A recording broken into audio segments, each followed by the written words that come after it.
दोस्तों, समय के विभिन्न बिंदुओं के साथ साथ ग्रह के विभिन्न कोनों के बीच अंतर के बावजूद और भिन्नताओं के बावजूद भी मानव कंकालों में कुछ सामान्य विशेषताएं हैं जो हमें अन्य प्रजातियों से अलग करती है। यहाँ तक कि हमारी प्रजाति के शुरुआती सदस्यों के पास हमारे अधिक मजबूत पूर्ववर्तियों की तुलना में अधिक पतला और चिकना कंकाल था, जो ठंडे क्षेत्रों में फैलने का मतलब था कि हम कम तापमान का सामना करने में कम सक्षम थे, क्योंकि हमारी हल्की संरचनाएं इसे और अधिक कठिन बना देती है। सौभाग्य से आधुनिक मनुष्यों की विशेषता यह भी है कि उनका मस्तिष्क बहुत बड़ा, औसतन 1300 घन सेंटीमीटर होता है, जो अन्य मानव प्रजातियों की तुलना में ऊंचे और गोलाकार मस्तिष्क में स्थित होता है, जो हमें ऊंचा ऊर्ध्वाधर माथा देता है।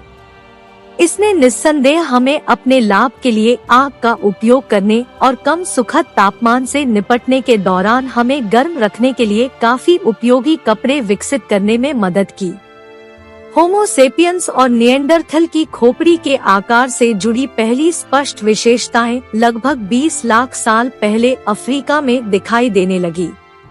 15 लाख साल पहले ही प्रारंभिक आधुनिक खोपड़ियों को आधुनिक पैटर्न के साथ फिट करने के लिए खोपड़ी के आकार का एक बुनियादी पुनराकार दिया गया था।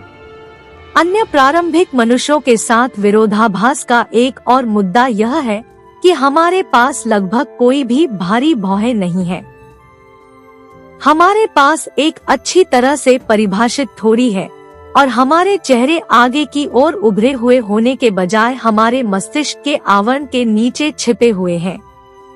आधुनिक मनुष्यों ने शिकारी संग्रहकर्ता के रूप में शुरुआत की। वे जीवित रहने के लिए जो कुछ भी आवश्यक था उसे खोजते और मारते थे, और जब आवश्यकता होती थी उपलब्ध खाद्य संसाधनों की खोज में इधर-उधर घूमते थे। लगभग 9000 साल पहले से नवपाषाण काल में खेती की शुरुआत हुई, जिसने समाज की पूरी गतिशीलता को अधिक गतिहीन जीवन शैली में बदल दिया, जिससे सभी जगहों पर स्थायी निवास बन गए। दोस्तों, उस समय उपकरणों का उपयोग और विकास बहुत तेजी से जटिल होते जा रहे थे।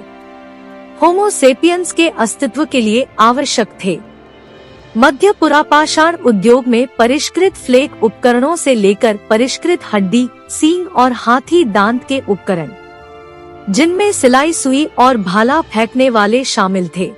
तो दोस्तों, ह्यूमन एवोल्यूशन से जुड़ी सभी घटनाओं को जानने के लिए हमारे चैनल को लाइक, शेयर और सब्सक्राइब अवश्य करें। धन्यवाद।